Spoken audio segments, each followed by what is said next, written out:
Olá, minhas amigas, meus amigos, uma ótima noite a todos que nos acompanham, que nos acompanharão no futuro. Sintamos-nos todos envolvidos pela paz de Jesus e a presença dos nossos benfeitores, amigos e colaboradores, mentores, enfim, tanta gente boa do outro lado que nos segue, que nos acompanham. Uma boa noite aí à minha noiva, querida Ana Cláudia, e a todos os amigos já conosco, se juntando, aos canais de transmissão, a nossa gratidão aqui, a Web Rádio Fraternidade, ao Espiritismo e Mediunidade, à TV7, ao Consolar e Esclarecer, Centro Espírita Allan Kardec, Casa Espírita Seara de Luz, e também aqui pelo canal Sala Virtual Joana de Ângeles. Mês passado a gente não fez o estudo, né? O canal estava passando aí por um processo de... o YouTube teve uma questãozinha aí, estava organizando, né? A gente estava organizando aí tudo. A Cleide conseguiu, então, recuperar, deu tudo certo, graças a Deus. E, então, por isso não fizemos, né? No mês passado. O estudo anterior foi em abril, e até algo, né, para a gente poder já iniciar justificando, o capítulo de hoje não é o capítulo 7 como está aí na legenda, né? Depois a gente vai organizar isso aí com a Cleide. O capítulo de hoje é o 8, né? A gente acabou não ajustando isso a tempo, mas nós vamos passar no capítulo 8, visto que o último estudo foi sobre o capítulo 7, a luta contra o mal, né? E aí, nessa ocasião, fizemos eu e Vitor Hugo. Hoje estarei sozinho, a Cleide está em outro compromisso, por isso não está aqui, mas a gente segue no estudo.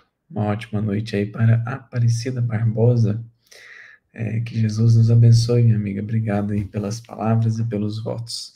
Nós vamos iniciar com a nossa prece, e quem quiser e puder nos acompanhar, para a gente poder iniciar o nosso estudo sintonizando com o alto. E vamos, então, aqueles que quiserem pensar em Jesus, respirar fundo, serenar a nossa mente, o nosso coração, a fim de que saibamos ocupar a nossa posição devida. Senhor Jesus, em iniciando mais um estudo, nós gostaríamos de agradecer a oportunidade de aqui estarmos, agradecer a oportunidade do tempo, da encarnação, da doutrina espírita, que vai descortinando para nós horizontes ainda mais vastos, visão de mais longo alcance, para que contemplemos a vida na sua grandeza verdadeira. Agradecemos aos espíritos amigos, aos nossos benfeitores, protetores, que bondosamente nos seguem os passos, orientando-nos a rota, acerenando-nos a alma, que estejamos unidos, apesar da distância física, a fim de que saiamos deste estudo com aquilo que viemos buscar. Que Jesus nos abençoe e nos fortaleça sempre. Boa noite para Sandra Regina e Maria do Carmo. Sejam todos muito bem-vindos. Então, meus amigos, como nós mencionamos no início, o estudo hoje não será sobre o capítulo 7, mas sim sobre o capítulo 8. E é um capítulo, assim, acho que o Boa Nova é uma reunião de 30 pérolas, né? É difícil dizer aí qual é o capítulo, ou o melhor, ou quais são os melhores capítulos. Todos eles têm o seu valor, todos eles têm a sua importância, e não há nenhum deles em que a gente não possa colher grandes lições, né? Boa noite aí ao Fabrício, que chegou agora. de Curitiba. Um grande abraço. E então, todos os capítulos do livro Boa Nova a gente colhe lições profundas, né? Mas eu acho que esse de hoje há 2 pontos aqui que a gente gostaria de focar. Boa noite aí ao Ivo, Basílio. 2 pontos que nós gostaríamos de focar. Cremos que não é que há apenas esses 2 pontos, nem quer dizer que esses 2 pontos são os mais importantes.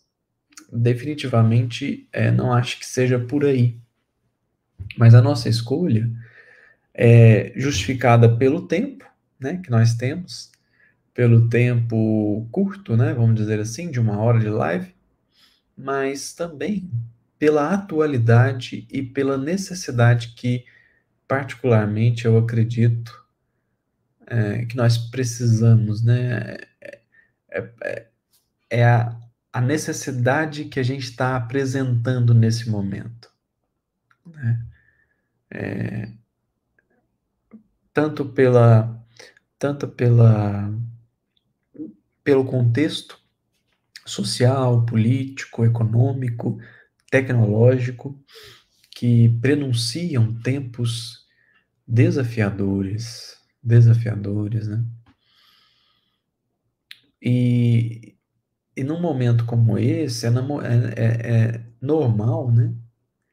É esperado até, eu acho, que os ânimos se exaltem e que nós acabemos por perder o foco do que é mais importante na vida, o que é o mais relevante na vida do encarnado.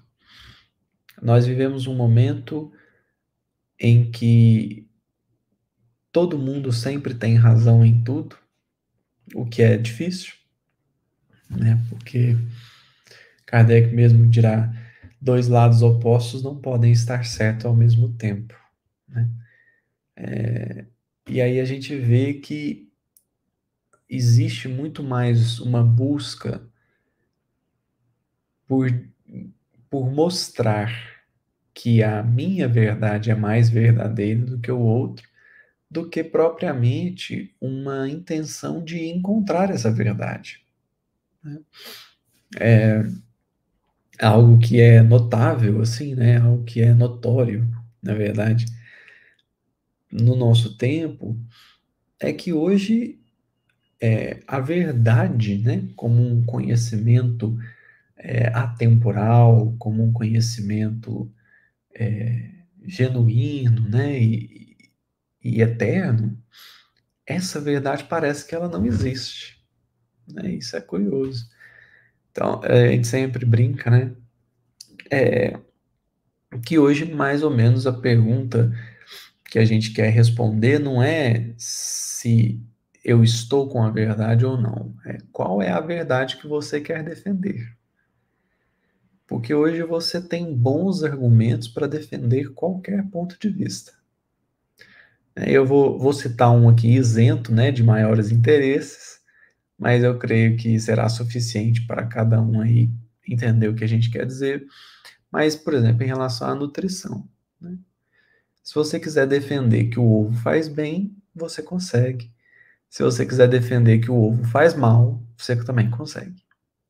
Você tem estudos que falam que o ovo faz bem, estudos que falam que o ovo faz mal. Você tem nutricionistas que falam que o ovo faz bem e nutricionistas que falam que o ovo faz mal.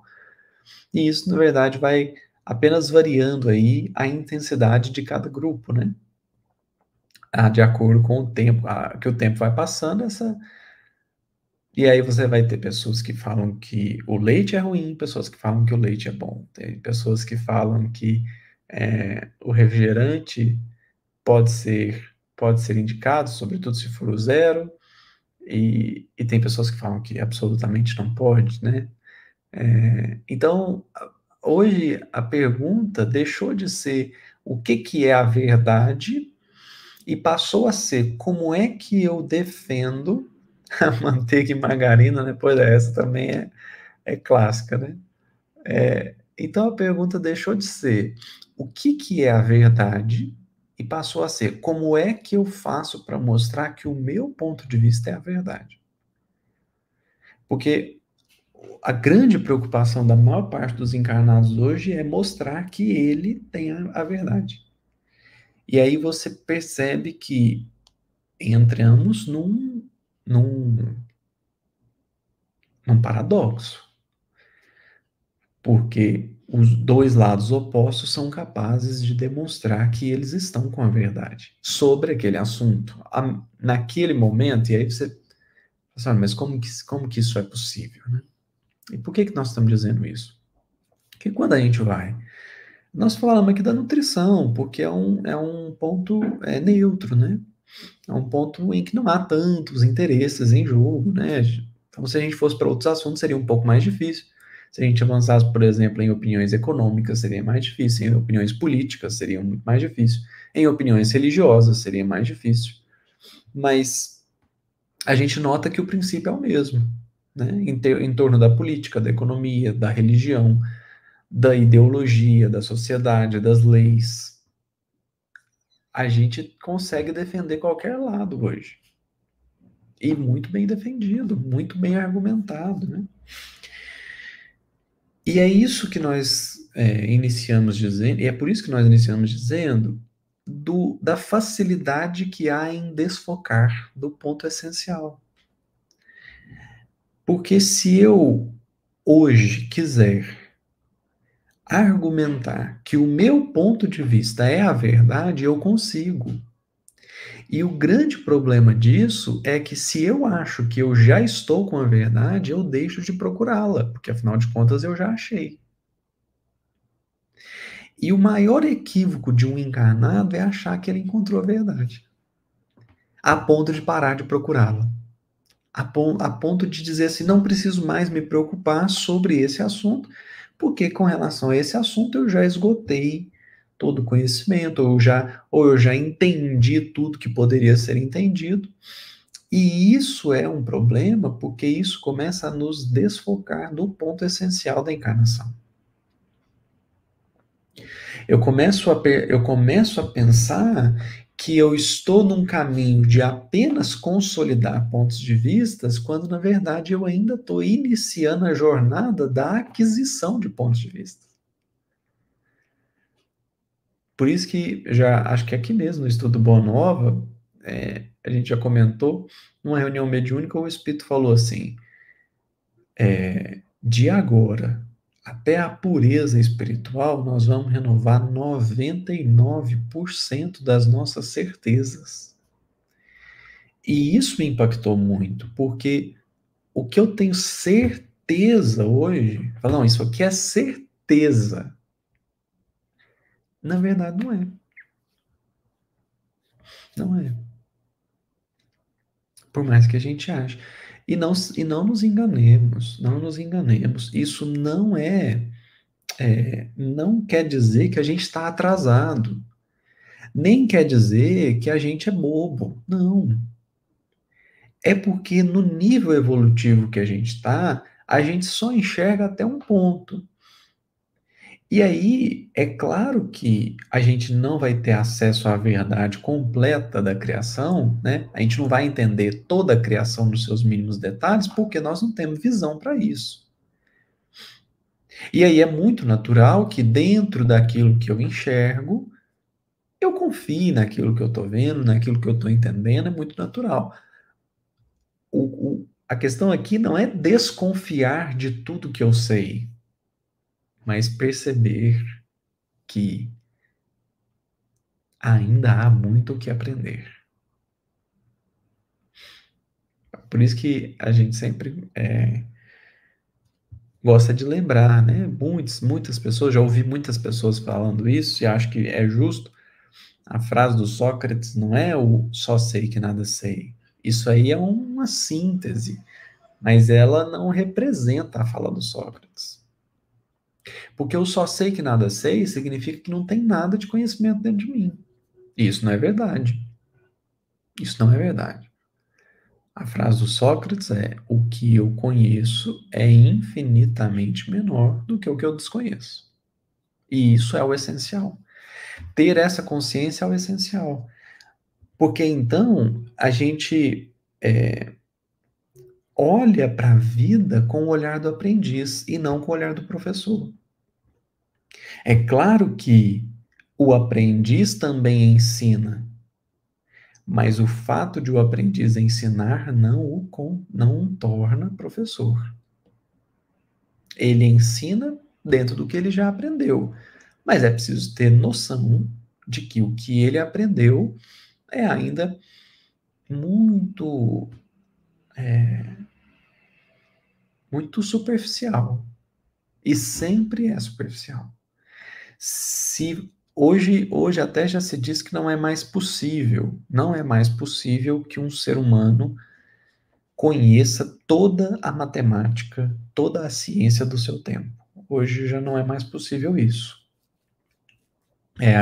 Até se diz, né, que o último matemático que conheceu 100% da matemática do seu tempo, ele sabia tudo de matemática do seu tempo. O último matemático assim foi no começo do século, o final do século XIX, começo do XX. Foi o último que pôde dizer assim: eu sei tudo que se conhece de matemática. E aí no século XX, realmente, a ciência como um todo deu um salto estrondoso, né? Até hoje a gente está colhendo os frutos do século XX, né? Não nos enganemos. Não nos enganemos. Grandes avanços do século XXI são frutos do século XX ainda. Mas, então isso é interessante porque a gente começa a notar que a gente não pode se perder numa vaidade besta de achar que está sabendo tudo. E eu acho que o essencial desse ponto de vista é notar que isso não diminui ninguém. Não é débito, isso não é atraso, não, isso é fluxo natural da vida.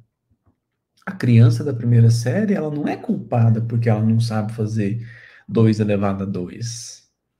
Não, ela não está em atraso, ela não está errando porque ela não sabe. Não, ela não sabe, ela ainda não chegou numa maturidade para adquirir esse conhecimento.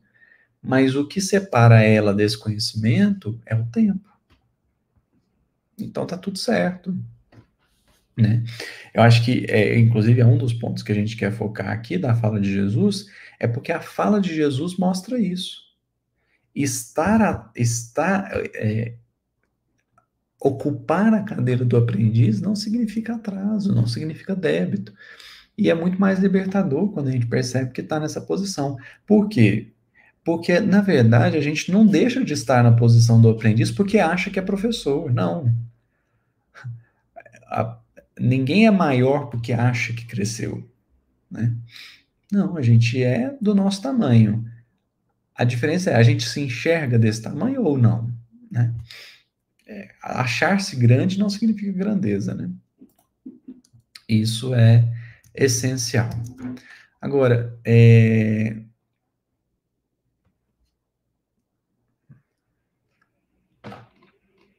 vamos para o texto, porque nós precisamos tratar os 2 pontos escolhidos. Vamos então lá. Vamos aqui.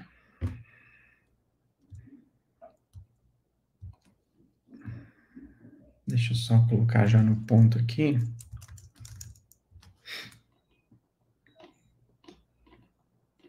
Porque Bartolomeu, aqui a conversa é entre Bartolomeu e Jesus. Vamos colocar aqui na tela. Então, o capítulo se chama Bom Ânimo. Percebamos a sutileza. O capítulo anterior, luta contra o mal. Agora, bom ânimo. como dizer pra gente, olha, na luta contra o mal, é possível que você desanime. Desanime porque quando a gente começa a. É porque a luta contra o mal, né? Foi uma coisa que a gente tratou no estudo passado. Essa luta contra o mal não é uma luta de sangue, não é uma luta de. Não é uma guerra, né? A luta contra o mal é a resistência do bem ante o mal, né? O bem vai resistir. Só que, perdão, eventualmente, isso pode trazer um certo desânimo, porque é uma luta que nunca acaba, né? E aí é testar a resistência num nível máximo, né? Num nível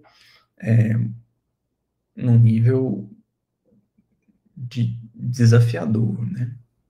Então o desânimo, ele é natural. O que não é natural é a desistência, né? A desistência não é natural.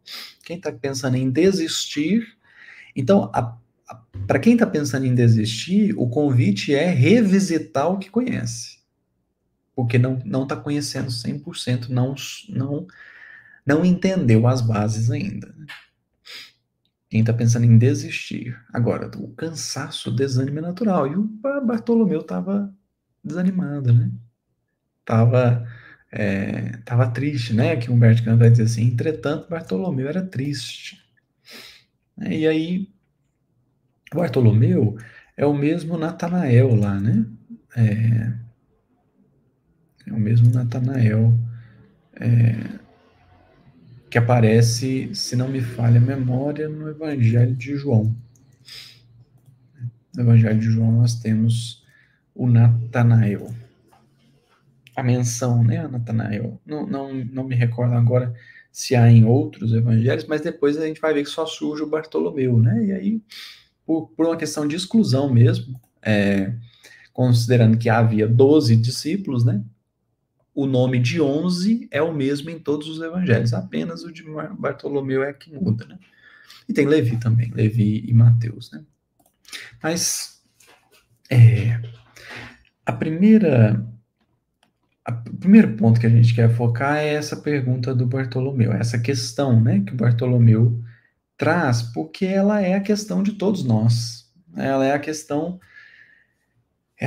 que, se a gente for olhar com imparcialidade, com cuidado, né, essa é a questão que nós todos estamos apresentando. Ó, mestre, exclamou timidamente, não saberia nunca explicar-vos o porquê de minhas tristezas amargurosas. Só sei dizer que o vosso evangelho me enche de esperanças para o reino de luz, que nos espera os corações além nas alturas. Quando esclarecestes que o vosso reino não é deste mundo, experimentei uma nova coragem para atravessar as misérias do caminho da terra. Pois aqui o selo do mal parece obscurecer as coisas mais puras. Por toda parte é o triunfo do crime, o jogo das ambições, a colheita dos desenganos. Então, percebamos que aqui o Bartolomeu está apresentando o questionamento que é de todos nós hoje. Todo mundo que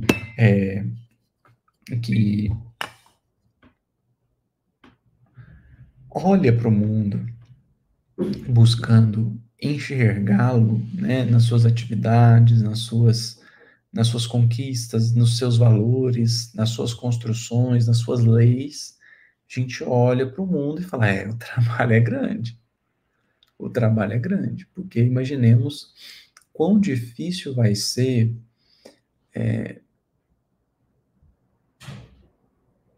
chegar num estado em que não será preciso mais lei, porque todo mundo terá uma consciência tão grande, tão lúcida, que não vai precisar mais de um código escrito num livro mandando fazer isso ou aquilo, porque ele saberá que já é necessário fazer. Imaginemos o quanto que isso vai demorar, né?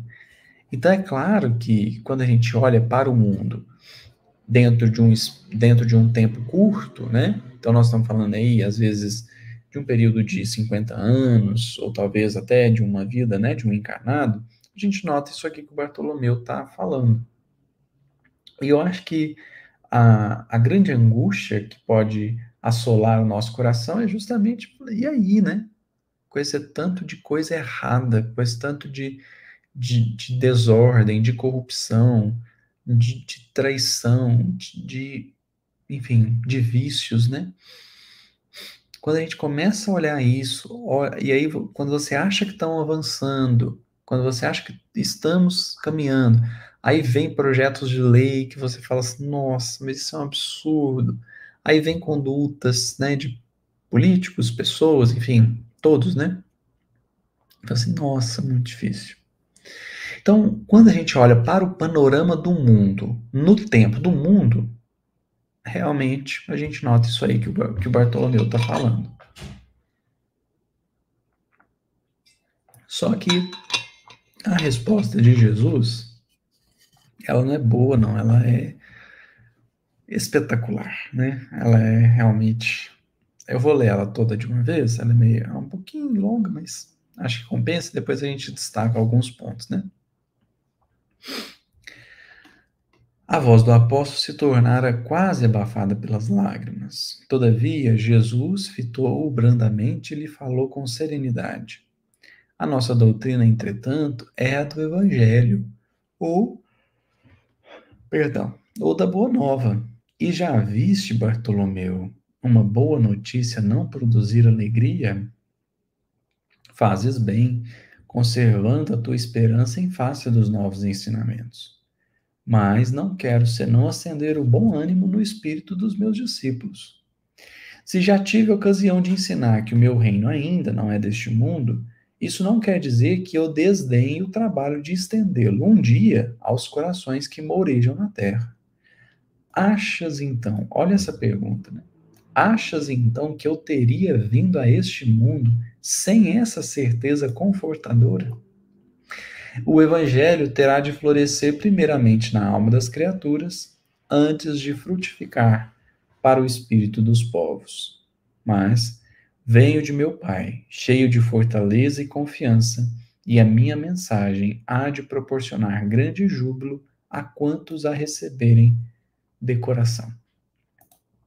Então, acho que essa é uma resposta densa, densa, porque é, o convite do Cristo aqui é, perdão, saiu a tela aqui, depois de novo. O convite do Cristo é, ou melhor, o ponto que Jesus está chamando a atenção é, o Evangelho é a boa nova. E como que uma boa nova não está produzindo alegria?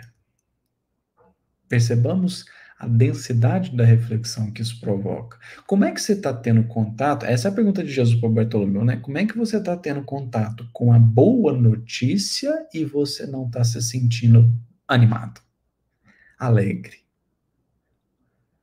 O que a gente pode depreender disso? Qual é a consequência disso? Quer dizer que você ainda não entendeu. Por quê? Porque a boa notícia, quando ela é entendida, ela causa alegria. Se o evangelho não está causando alegria na gente, só tem dois caminhos possíveis. Ou não é a boa notícia, ou a gente não entendeu a notícia. Porque se acontecer as duas coisas, então a gente vai sentir alegria. E é claro que a primeira hipótese não tem como ser verdadeira, né? Porque para o evangelho não causar bom ânimo, não causar alegria, ou ele não é a boa notícia, ou a gente não entendeu. Ele é a boa notícia. A boa nova, a grande notícia, né? A notícia divina. Ou seja, há uma questão do nosso entendimento. E, portanto, o ponto que Jesus vai mais trabalhar com Bartolomeu aqui, eu acho que é o que mais nos fala ao coração, é: se doutrina espírita, se evangelho ainda não te causa alegria, estude mais, conheça mais, reflita mais, ouça mais, porque é para te causar alegria. Não quer dizer que é para fingir alegria, não. Não é para fazer de conta que está sentindo alegria só para fazer de conta que entendeu. Não. É tentar entender verdadeiramente para sentir a alegria genuinamente. Porque esse é o grande resultado que a compreensão do Evangelho causa em nós. E aí é claro que a gente pode começar aqui uma exposição argumentativa para dizer por que, que o Evangelho precisa causar alegria. Como que o Evangelho vai causar alegria? Só que a questão aqui é, nós estamos falando de alegria, que é um sentimento, né? Nós não estamos falando de uma ideia. Então é certo que todos nós aqui possamos ter uma compreensão mais ou menos, um conhecimento, né, melhor dizendo, mais ou menos aprofundado. A questão é se esse conhecimento já gerou compreensão, para que essa compreensão gere sentimento. Vejamos que causaria ou deveria causar uma profunda alegria quando os espíritos vêm dizer que o progresso é perene, né? O progresso ele não pode ser interrompido. O progresso não pode ser interditado. Então percebamos como que isso é poderoso, como que isso é fonte de alegria, de ânimo. Porque vem dizer pra gente assim, olha, todo mundo tem jeito, todo mundo tem possibilidade. Mas mais do que isso, todo mundo vai conseguir. Você fala assim, mas como? Eu falo, não sei. Eu não sei.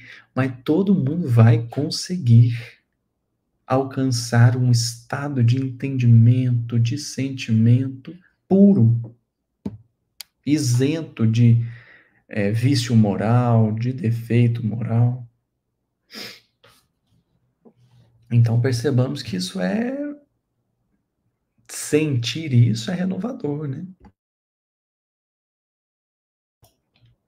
E aí Jesus segue. Achas então que eu teria vindo a este mundo sem essa certeza confortadora? Olha que magnífico, né? Por que que Jesus veio com essa certeza? A gente poderia enumerar aqui vários motivos, né? Mas dois que eu acho são fundamentais. Por que que ele veio ao mundo com essa certeza? Primeiro ele está em comunhão com Deus. Ele está em comunhão com Deus.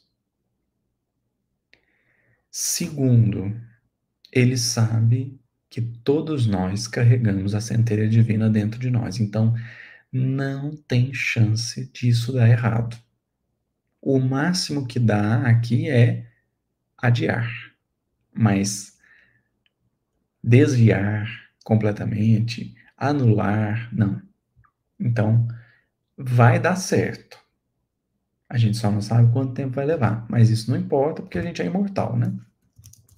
Então, quanto tempo vai levar não é uma pergunta relevante, né? Então, tenhamos calma, né? Aproveitemos a imortalidade, tenhamos calma, né? E aí, o último destaque aqui é essa frase que eu adoro. Eu uso essa frase muitas vezes, não só em palestra, não só em estudos, mas é uma frase que fala muito ao meu coração, porque começa a mostrar para a gente qual que é o foco. Lembra que falávamos muito sobre perder o foco, né? Quando a gente tem um pouquinho de compreensão moral e tem contato com pessoas que não detêm esse conhecimento moral, ou pelo menos não no mesmo nível, né? Vamos falar assim, não no mesmo nível que a gente já conseguiu adquirir ou que já foi passado para nós, é possível que a gente desfoque a nossa atenção do verdadeiro propósito e comece a focar onde não deve. Então, Jesus aqui está lembrando qual que é o propósito. O evangelho terá de florescer primeiramente na alma das criaturas, ou seja, não percamos a pretensão e até a presunção de transformar grupos, sociedades, comunidades. E isso será extremamente confortador, porque a gente vai perceber que eu não consigo transformar um grupo de pessoas. Você pode pôr leis rigorosas e essas pessoas vão burlar as leis. Você pode apelar para o sentimento e essas pessoas vão fazer de conta que não sentem. Você vai ameaçar elas com a morte, com a prisão, e mesmo assim não vai adiantar, né? Porque se fosse assim, países que já aplicaram ou aplicam ainda leis cada vez mais desumanas, esses países, eles estariam bem, mas eles não estão. É porque chega num nível em que a pessoa prefere morrer do que submeter-se a um regime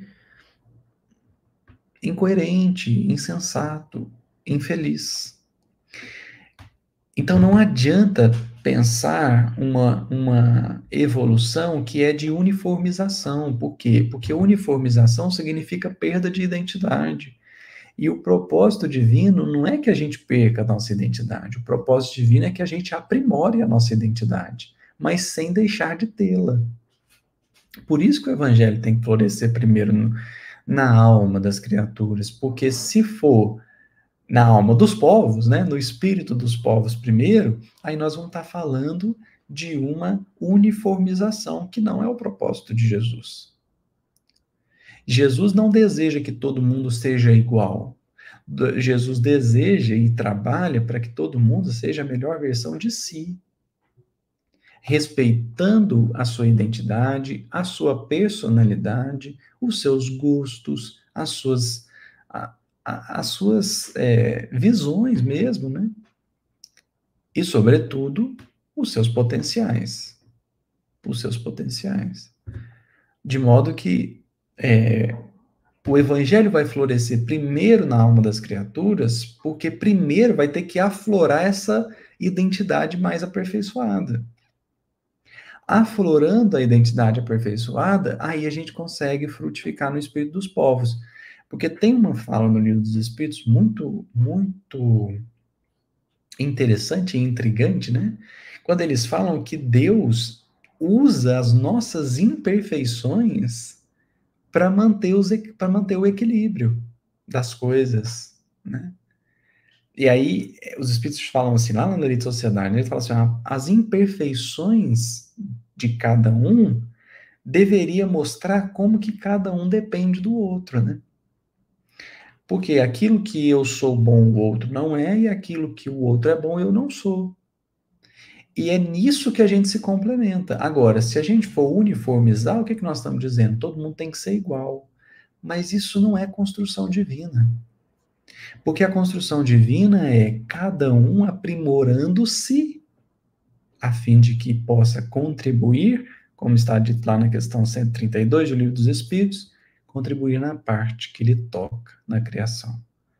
Isso é fantástico. Isso eu acho que é assim uma das ideias mais interessantes, né, que o Espiritismo trouxe.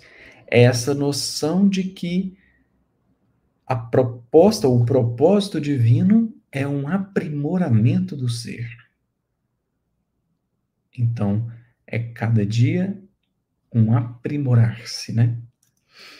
A fim de que, quando todo mundo estiver na sua, ou conseguir apresentar, né, a sua melhor versão, a sua versão mais pura, ou que eu até chamaria, né, a sua verdadeira versão, porque essa que nós carregamos hoje ainda não é a nossa verdadeira, porque a verdadeira é o que virá, né? É o que aflorará depois que tudo mais de excesso tiver sido lapidado. Quando isso acontecer, aí esse conjunto vai funcionar em perfeita harmonia, cada um trazendo ali a contribuição que lhe seja própria, né? A gente vai avançar mais um pouquinho aqui agora para chegar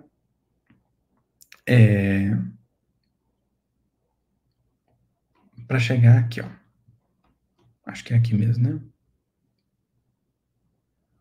Deixa eu ver aqui, mas acho que é ali a parte da verdade mesmo, que...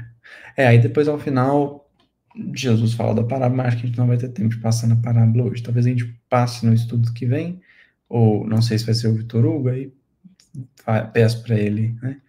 Digo a ele que paramos aqui na parábola e ele arremata.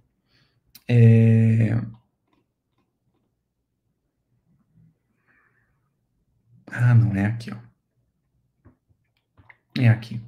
Porque esse da verdade também é interessante, né? A verdade não exige, transforma. O evangelho não poderia reclamar estados especiais de seus discípulos, porém é preciso considerar que a alegria, a coragem e a esperança devem ser traços constantes de suas atividades em cada dia. Por que nos firmarmos no pesadelo de uma hora se conhecemos a realidade gloriosa da eternidade com o nosso Pai? Então, isso aqui é interessante. Mas aí o que a gente queria falar é isso aqui, ó. E quando os negócios do mundo nos são adversos?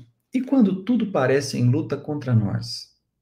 Perguntou o pescador de olhar inquieto.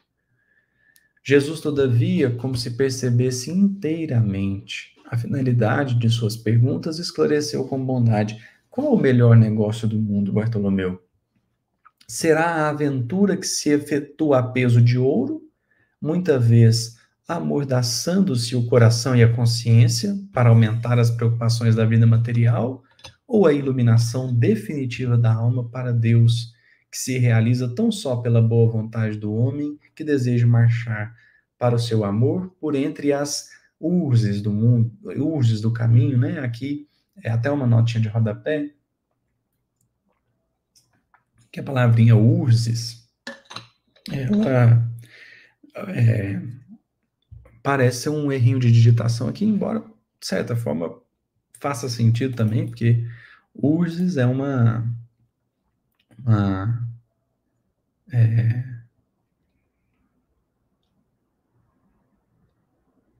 planta, né? Então, é uma flor colorida, né? Assim, independente do que ela realmente signifique, poderia, mas aqui é uma notinha de rodapé, dizendo que no original impresso está por entre as luzes do caminho, né? E realmente, a palavrinha luzes, ela parece fazer um pouco mais de sentido aqui, né? Desejo marchar para o seu amor por entre as luzes do caminho, né? E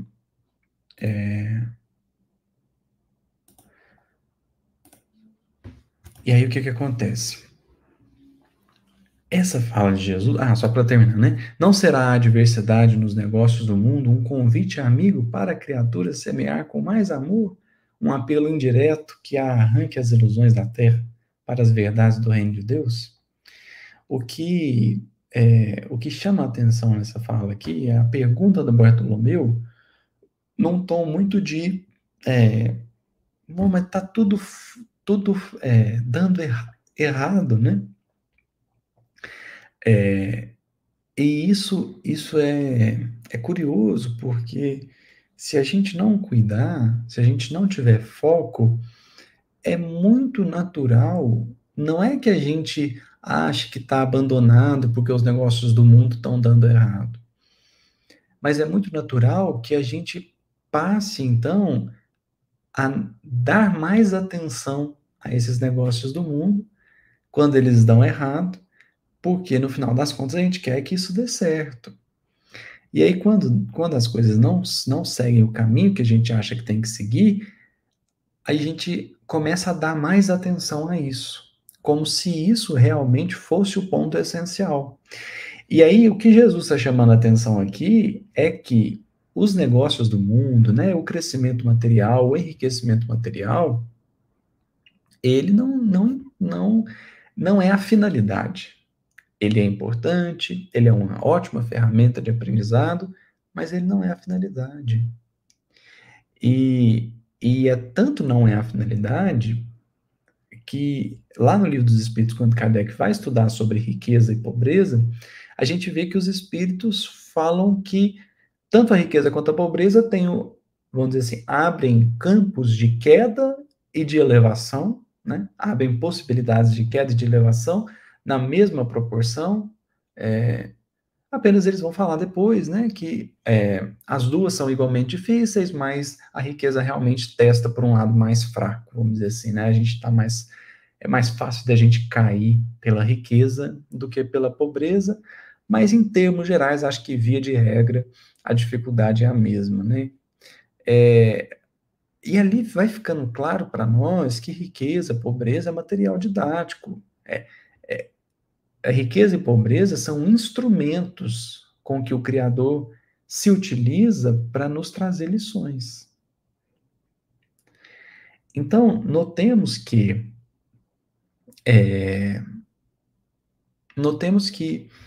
a resposta de Jesus não vem dizer que a gente tem que desprezar os negócios do mundo, que a gente tem que focar só no lado moral, porque não, até porque tem grandes trabalhos morais acontecendo enquanto se faz os negócios do mundo, né? Então esse não é o problema. O problema é quando eu acho que o grande objetivo, que a lição final é o crescimento material. E, sobretudo, quando eu avalio sucesso ou insucesso através do crescimento ou da queda material. E aí a resposta de Jesus vem justamente lembrar que matéria é instrumento de evolução, não é objetivo. E isso há de fortalecer o ânimo em todos nós. Porque então a gente vai perceber que condição material, posição social, títulos, cargos, são instrumentos, não finalidade. De maneira que a grande pergunta que eu preciso responder dentro de todas as atividades que eu desempenho não é qual é a conquista material que eu vou atingir, mas é o que esse caminho que eu estou trilhando tem trazido ao meu coração. Isso é o fundamental. Isso será sempre o fundamental. Precisaremos de todas as questões que nos envolvem, né? Certa vez conversando com um amigo, falei assim, olha, a vida material, se ela fosse desprezível, a gente não tinha vindo, não teria encarnado. Se nós encarnamos, é porque faz parte do nosso crescimento os desafios materiais. Então, não se trata de desgostar das questões materiais, né? E nem de desprezá-las, mas de perceber o caráter de veículo da lição que a matéria tem. E aqui é o ponto em que Jesus está tratando. Vejamos, será a aventura. Qual o melhor negócio do mundo, né? Será a aventura que se efetua a peso de ouro, muita vez amordaçando-se o coração e a consciência, para aumentar as preocupações da vida material, ou a iluminação definitiva da alma para Deus, que se realiza tão só pela boa vontade do homem que deseja marchar para o seu amor por entre as luzes do mundo, do caminho. Então, percebamos o que Jesus está dizendo aqui. Por que o objetivo não é a matéria? Porque quem objetiva a matéria, quem faz essa deturpação, transformando matéria em objetivo de existência, passa por isso aqui, ó. Aumentar as preocupações da vida. Por quê? Perdão. Por quê? Se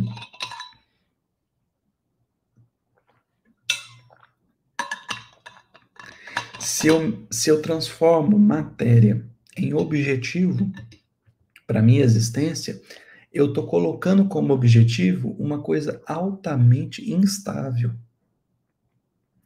Não existe nenhum projeto material estável. Não existe. Todos são passíveis de mudanças, grandes mudanças, e nem sempre mudanças boas. Então, a grande questão é que pela instabilidade da matéria, que hoje está de um jeito, amanhã está de outro. É essa instabilidade que causa preocupação e aflição. Por quê? Porque hoje eu tenho, amanhã eu não sei se eu vou ter. E como eu não sei se eu vou ter amanhã, eu preciso reservar hoje. E para reservar hoje, eu vou ter que, às vezes, deixar de ajudar, vou ter que deixar de até usar para mim mesmo. A aflição da instabilidade vai promover e vai cultivar egoísmo, vai cultivar avareza, vai cultivar vícios de toda ordem. Então, a ânsia da matéria, transformar a matéria em objetivo de existência, é aumentar para nós preocupações da vida material, que definitivamente não é o nosso objetivo. Não é o nosso objetivo. E aqui, a pergunta de Jesus é muito interessante, porque lá atrás, na sua encarnação, houve tempo em que Jesus olhou para Maria e disse: Não sabeis que vim tratar dos negócios de meu Pai? Algumas traduções vão trazer como as coisas de meu Pai, né? Mas a palavrinha lá pode ser negócio. Não, acaso não sabeis que vim tratar dos negócios de meu Pai? Então, existe essa dualidade, né? A matéria é veículo para atingir propósito divino. E não o contrário. Porque às vezes a gente usa propósito divino para alcançar matéria, sucesso material, né? Então, muitas vezes a nossa prece é pelo sucesso material, a nossa busca de sucesso material, tudo que a gente faz, pensa, estuda, reflete, constrói, visa muitas vezes, pelo menos via de regra, né? Nós estamos dizendo aqui via de regra na humanidade, tudo isso é voltado para a matéria. E aqui está Jesus a nos dizer a importância de não perder o foco. Aí vamos passar na parábola, para a gente já poder fechar o capítulo. Observemos que interessante Jesus terminar, ou pelo menos Humberto Campos, né, terminar aqui o texto. Há muitas coisas aqui, né, para serem pensadas, refletidas. Quem quiser depois ler o capítulo, acho que super vale a leitura. Mas observemos que inteligência é terminar o capítulo que está falando de propósito divino, de construção espiritual, que está chamando a gente a ter foco naquilo que realmente importa. Percebamos que interessante é terminar com essa parábola. O reino dos céus é semelhante a um tesouro que, oculto num campo, foi achado e escondido por um homem que, movido de gozo, vendeu tudo o que possuía e comprou aquele campo. É claro que a parábola ela necessita aí de uma interpretação mais detalhada, mas observemos que Jesus está sempre a falar do reino dos céus como algo pequeno ou escondido. Por quê? Porque o reino dos céus não disputa com a matéria. E se a gente quiser cuidar dos negócios do Pai, nós vamos ter que atentar para as coisas pequeninas, para os detalhes do dia a dia, para as virtudes muitas vezes esquecidas, né?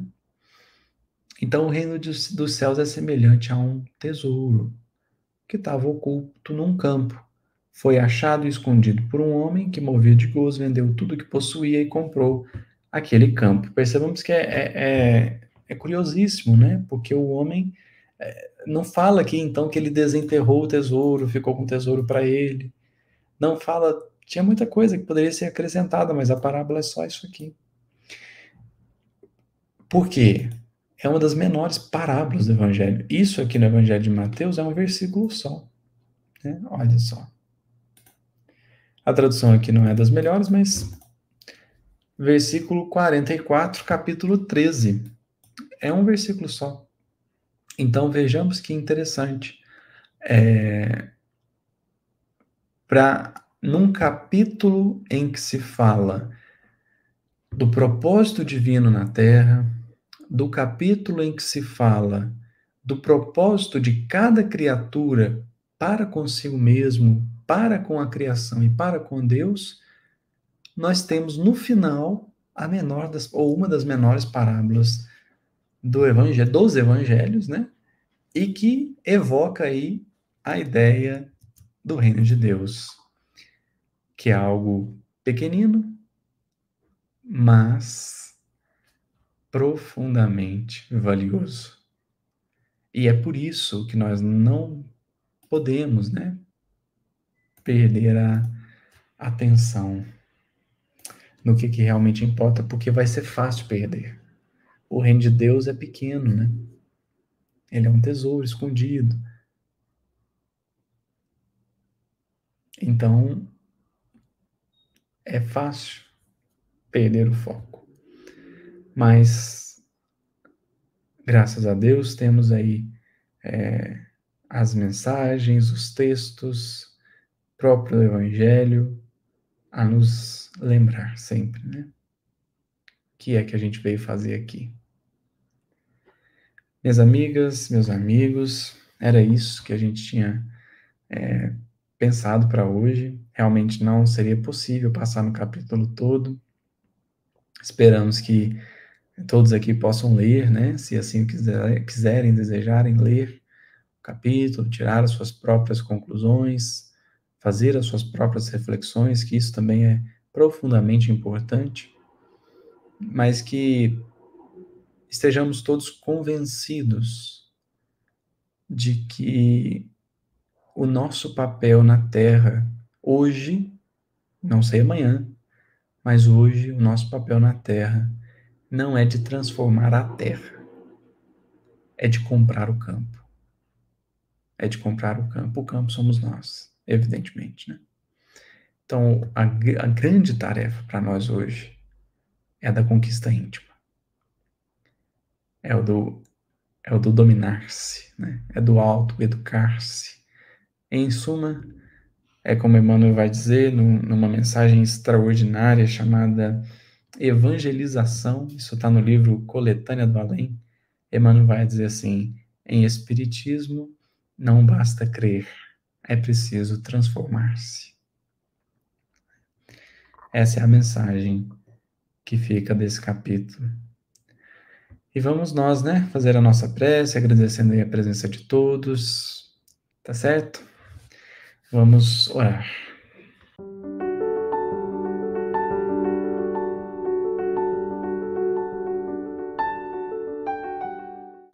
Senhor Jesus, nós agradecemos a oportunidade da noite, a oportunidade da reunião, do estudo, do esclarecimento, mas, sobretudo,